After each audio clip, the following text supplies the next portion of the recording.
Welcome to Lessons from the Field, the podcast where we dig deep with restaurant industry leaders to uncover the strategies, insights, and stories behind their success. Whether it's operational excellence, guest satisfaction, or leveraging data for growth, we're here to bring you actionable lessons straight from the experts. Hi everyone, I'm Andy Smith. I'm the Chief Marketing Officer at Black Box Intelligence, and welcome to this edition of our Lessons from the Field series, where we tap into the expertise of industry leaders to explore key challenges and opportunities in the restaurant space. Today, I'm really happy to be joined by a couple of very special guests, Jenna Lee Childs, VP of HR, and Darcy Dees, Director of HRIS and People Analytics, both from Noodles & Company. So it's certainly an interesting time at Noodles & Company right now. They've had a strong start to 25, following a slightly challenging last couple of years, and have recently rolled out a big new menu change. So definitely going to be a great session today. Let's get started here. So first of all, thank you guys for joining me. Could you share a little bit about your own background and then your roles at Noodles & Company? And maybe we'll go to Jenna Lee first. Yeah, great. Yeah, well, thank you for having us. We're really excited to chat with everybody today. But my name is Jenna Lee Childs. I'm the Vice President of Human Resources at Noodles. Just to give you a little bit of background, Noodles has about 7,400 team members, and we have about 370 corporate locations. So for those corporate locations, I lead our HR strategy across the organization, including talent management, employee experience, and HR operations.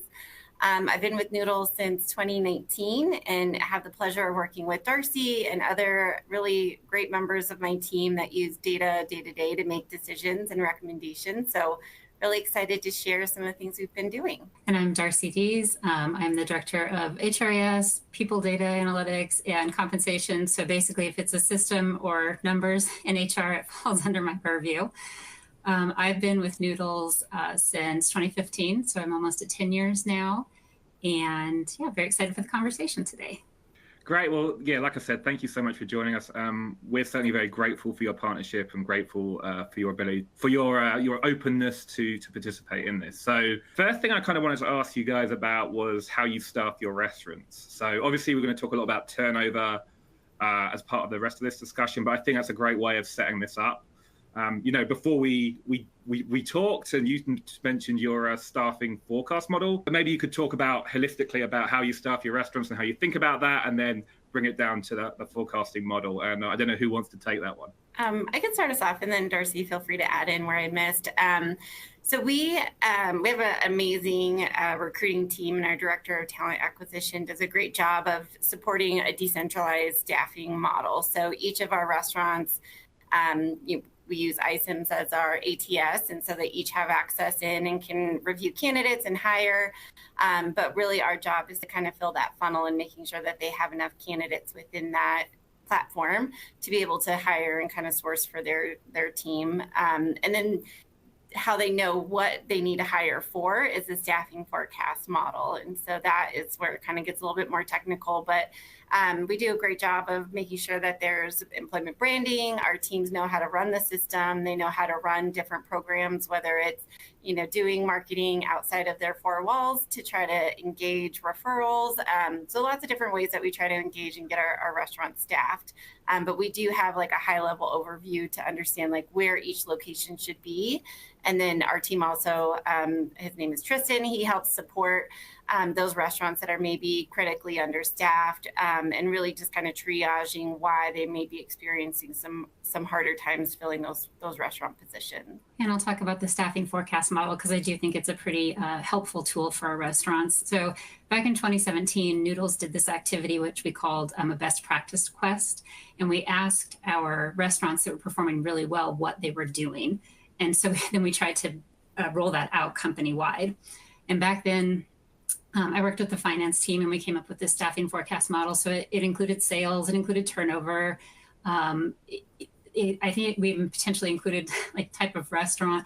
There were a lot of metrics that we looked at to tell restaurants how many people they needed to have on staff, and then what they would probably need to hire in the next month because if they might be losing someone. And and then, the whole world changed after COVID and the staffing crisis in 2021. And so the staffing forecast model really needed to be updated. And so our really amazing people data analytics manager, who I believe is on the call, Margie, had worked with our operations leadership, and they made some updates to this plan. So we now produce a target staffing range for the restaurants. And we include things like what percentage of the staff have been with us for more than a year, what percentage of the staff work full time. And we include those things because you actually need fewer people if you have a higher level of those numbers. And so it's a really good model. I wouldn't say it's 100% perfect because no data model ever is, but I really feel like it gives our restaurants a good starting point. And then we ask them, of course, to use their knowledge of their specific location to decide if that data directionally gets them where they need to go. And yeah. Sorry, go on. I was going to add to Darcy, and we kind of hinted to it in there, but our partnership with our operations team really helps us be successful in all of this. And so, being close to them and hearing feedback on, are the tools that we're putting out there helpful? Are they getting you what you need? And hearing that feedback, making adjustments, and just that partnership between operations and our talent acquisition or HR teams is really important. And I don't want to diminish that. And so if there's HR people out there, like having that strong partnership with your end users is critical, and making sure that what you're putting out there is something that is helpful and something that's going to be used, because you don't want to spend a bunch of your time on a tool that they're like, well, I don't trust that tool, so I'm never going to use it. And so that feedback loop is really important in that partnership too. Yeah, cool. Well, we do have a question on that later, and so we might get into that a little bit more in a little bit. But yeah, very, very good point there. So obviously sets us up very nicely to talk about turnover. And you mentioned their retention having a positive impact in lots of ways. Can you talk about turnover, how it's important to your business, how you quantify that in terms of the impact on your actual business, maybe on the financials and other things you've seen, because it sounds like you're pretty sophisticated in terms of how you look at the different data correlations. Darcy, you want to take that one? Sure. So, when we're looking at turnover, we do certainly look at the hard costs of turnover. You're looking at training and recruiting and uniforms and things like that.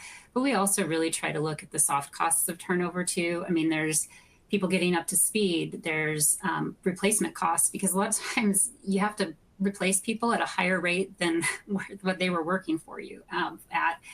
And so the other thing that we've actually started looking at is, and it's sort of a, retention and turnover are sort of opposites of each other.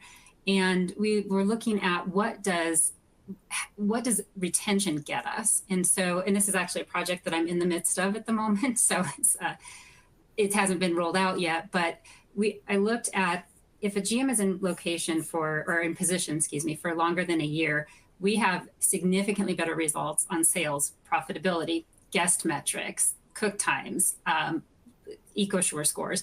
Everything is so much more improved. And so putting a number to what it actually costs us to lose a long-term GM, I think is another way we're looking at this, because we want to make sure that, what resources we have, we spend them in the right place, and we focus on the right things to retain people and to reduce our turnover. Yeah, we hear that a lot about the importance of the general manager role for sure, but it's really interesting to see it mapped out in such a specific way, as you clearly have done with your own data here. And talking about data, obviously turnover is always a challenge.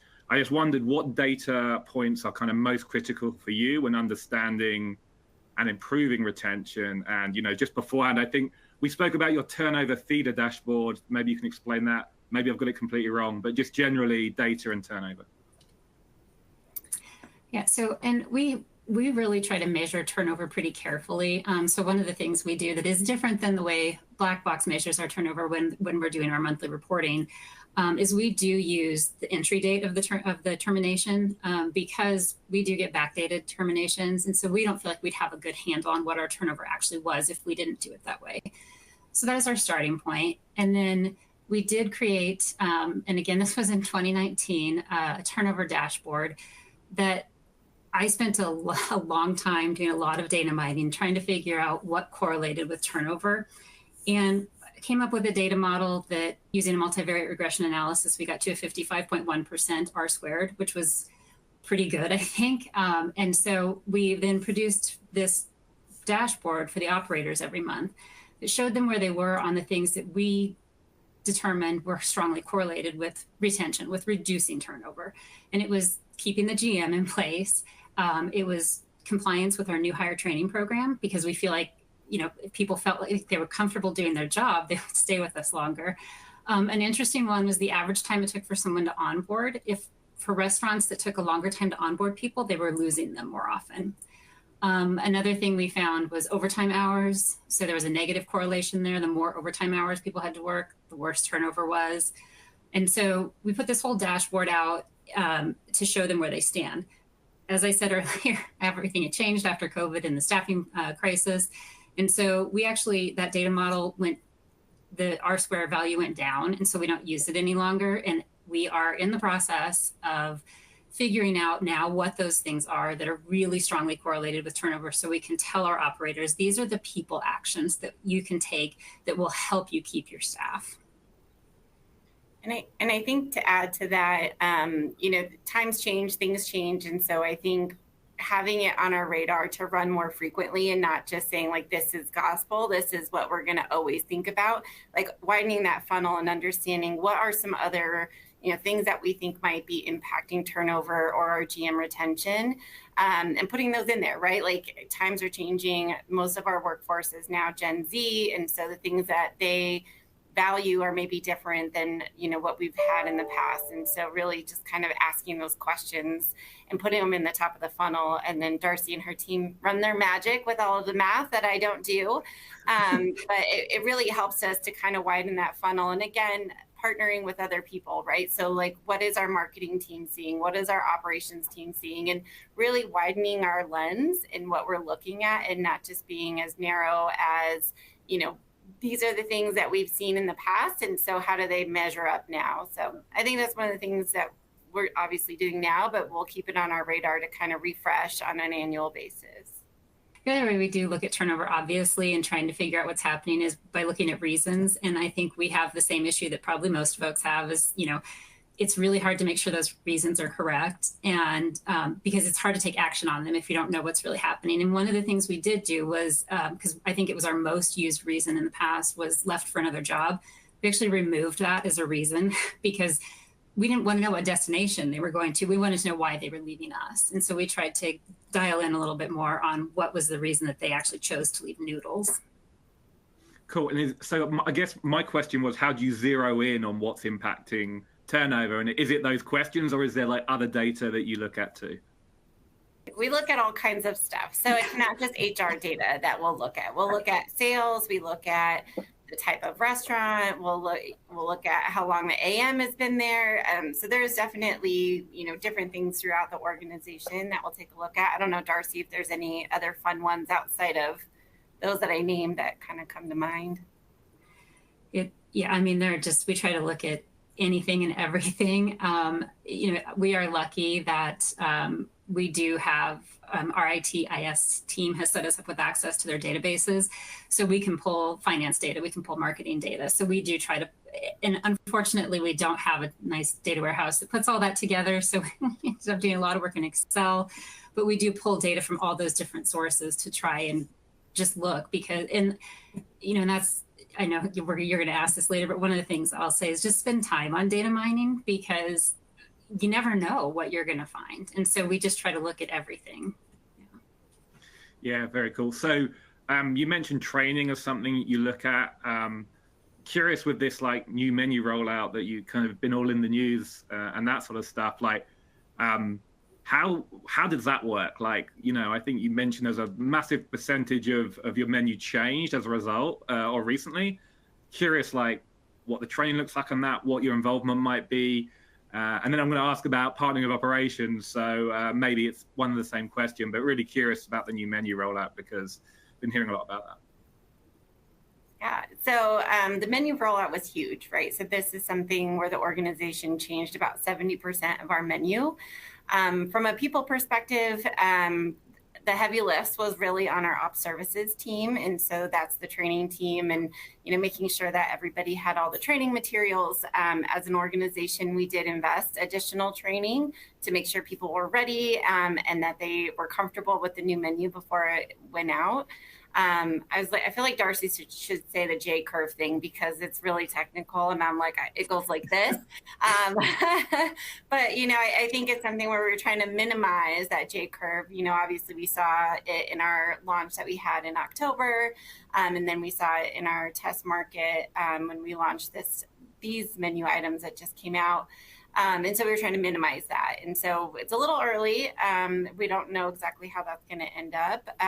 But, we're really hoping, and we've had a lot of really good feedback from the operations teams just saying it was one of the best rollouts that we've ever had. And just the positivity around just the extra time and effort that went into the details of that rollout.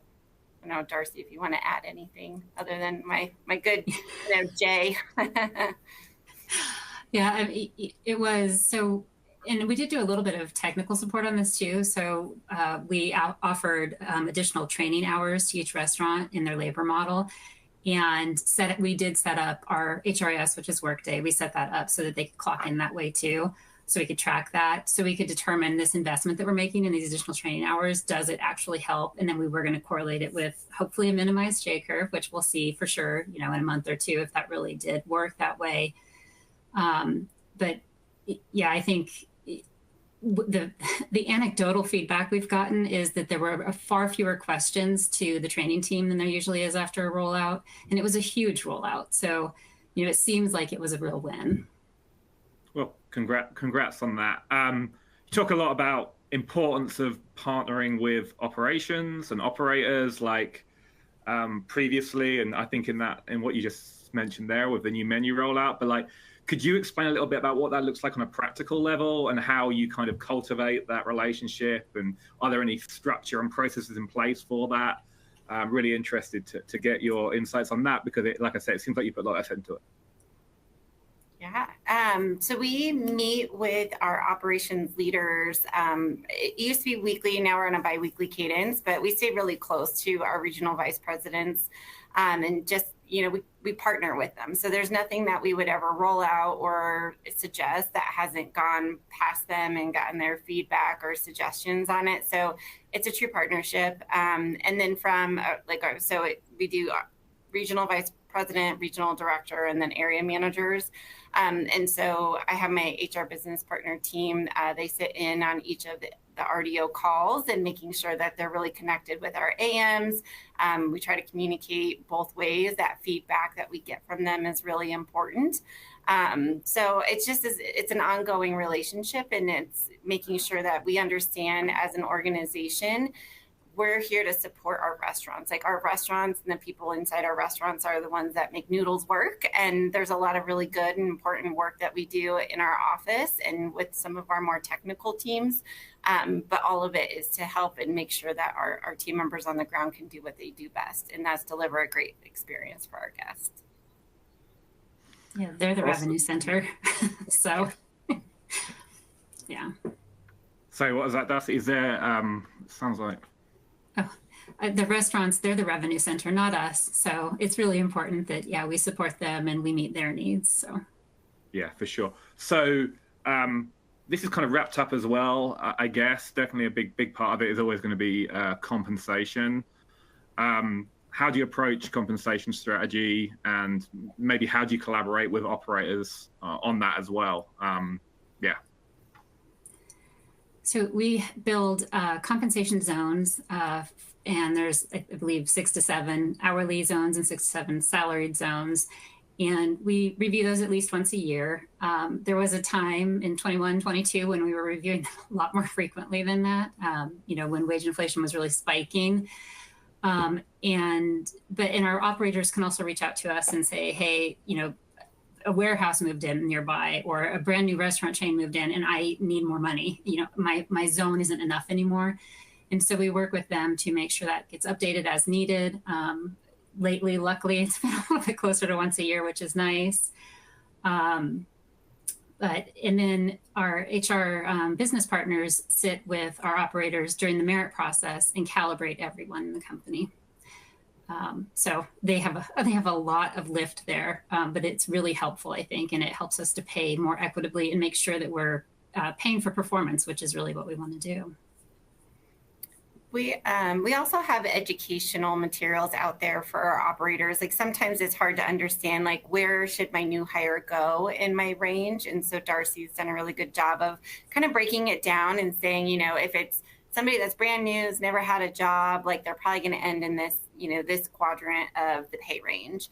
If it's somebody that's been doing this job for a long time, we're really hoping that they'll be the next shift manager, or AGM, or whatever it may be. They might be in the top quartile. And so that education, I think, really helps support our managers in making educated decisions versus everybody gets the same rate no matter how much experience or availability or whatever the criteria might be. So we've heard feedback that that's really helpful. But compensation and conversations around it are always challenging. So I know our HR managers are also helping and answering questions and navigating all of those conversations as well. Wow, I've got to call this one out. We've had a comment here from someone who will remain nameless, but you've got a big shout out here. As an operations leader for Noodles and Company, Jenny and Darcy are best-in-class HR professionals and partners who continue to provide amazing insights, learning, and support. We are a much better company because of both of them. So I don't think you can say much more than that in terms of what you guys are doing for those out in the field, but I kind of wanted to share that because great. You might want to. It's a nice thing to hear, right?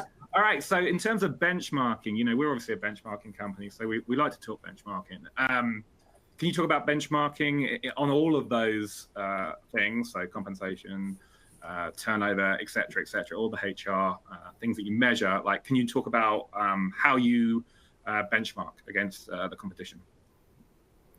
So we do use BBI data, obviously, and we do like that we get both people metrics and compensation data from that. And then we do purchase other surveys too, because we want to make sure we have some variety of data sources. And we really look at we try to look directionally how we're doing compared to industry, because we do believe that there's some level of what's happening that is more due to macroeconomic trends that we don't necessarily have control over. And so sometimes we're going to see turnover go up and the whole industry sees turnover go up. And if that's the case, we feel okay about what's happening. But if we're seeing it go up and the industry is seeing it go down, that's when we really start to look into what's happening and what we might need to address. Cool. We've also had another question. And you might be able to decipher this. Me not being an HR expert is going to struggle, but hopefully it makes sense to you and we can kind of take it from there. The question is, have you offered any benefits to part-time non-exempt employees, such as an EAP or pet insurance as mechanisms to drive down? Okay, so I guess it's a benefits question. But have you done any of that stuff to decrease turnover? I would say Noodles has offered a pretty robust benefit program to our hourly part-time folks for quite some time. So everybody is eligible for our EAP. Our pet insurance is a voluntary benefit, but they do get discounted rates. We do offer vision and dental to everybody. So there are some things that we offer that everybody is eligible for. Sick time is another one.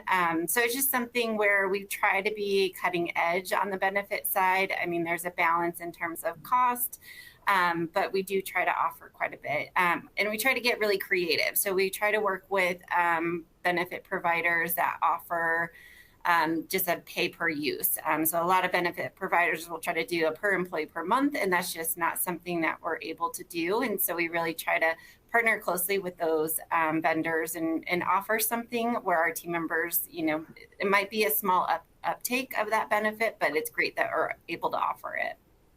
Yeah, thanks for answering that one, because that's a little bit of a curveball thrown at you from the audience. I appreciate that. Someone missed the first 5 minutes. Yep, recording's going out automatically afterwards. All right, so we're kind of coming up to the end here. So this is kind of where we like to throw a few more kind of, I guess, fun questions at you. the question I guess we have is around key lessons. So in terms of lessons you've learned when using data to improve retention, is there anything that sticks out as surprising or epiphany-like to you as part of that? Because it sounds like you've done a lot of this, Darcy. Yeah. So, I mean, I guess I would say, yeah, and I sort of alluded to it earlier, just spend time with the data. And I know it's something Margie and I have talked about before, that it's okay if you spend 3 hours digging into data and you still haven't found anything. That still might actually be helpful at some point in the future. You might be able to make a connection later as you're thinking about it, and you never know what you're going to find. So I guess feel comfortable with spending some time that way. And then, like I was talking about earlier, using data from different sources. We're not just using people data. We're not just using financial data. We're also trying to pull in like the guest metrics and the marketing data and things that might have correlations that might surprise you. Yeah. Okay. And then last question here. And this is kind of a bit of a nebulous big one, but maybe we'll see. Hopefully it'll be fun and we'll get something kind of interesting out of it. If you give one piece of advice to other HR leaders trying to leverage data to reduce turnover, improve performance, what would it be? It's kind of a similar question to the last one, I suppose. Maybe generally, you take this one, seeing as Darcy. Yeah, I think from my side, it's being curious, right? So not just being curious about your world, but being curious about the business overall and how the different pieces of the business touch the people. So yeah, don't just take the surface answer, say, well, why is that? Or, let's dig into that hypothesis a little bit more, or gut check the data and say, that kind of doesn't make sense. And so really just being curious, asking questions, and then of course, having a really stellar technical person or persons on your team to help you answer some of those questions. All right. Very, very cool. Yeah. So we talked a lot. You've shared a lot here, right? And that's awesome. Really appreciate your openness. But I think you're open to sharing more. So I don't know if you want to share a little bit about your openness to connecting with others potentially on the call. Yeah, I was I kept asking this just so Andy would make sure that I could ask it at the end.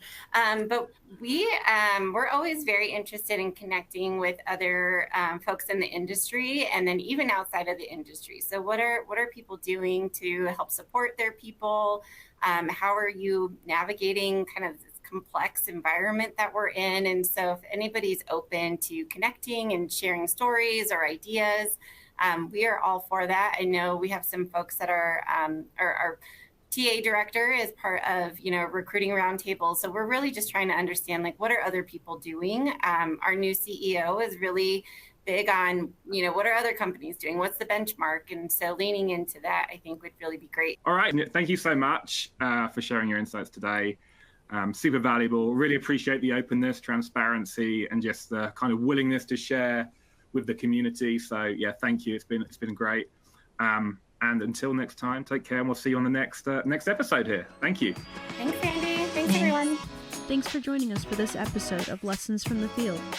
If you enjoyed this episode, don't forget to subscribe, rate, and leave us a review wherever you listen to podcasts. It helps others like you discover the lessons and grow along with us. For more resources, insights, and behind-the-scenes content, check out Black Box Intelligence in the show notes. Until next time, keep learning, innovating, and delivering unforgettable guest experiences.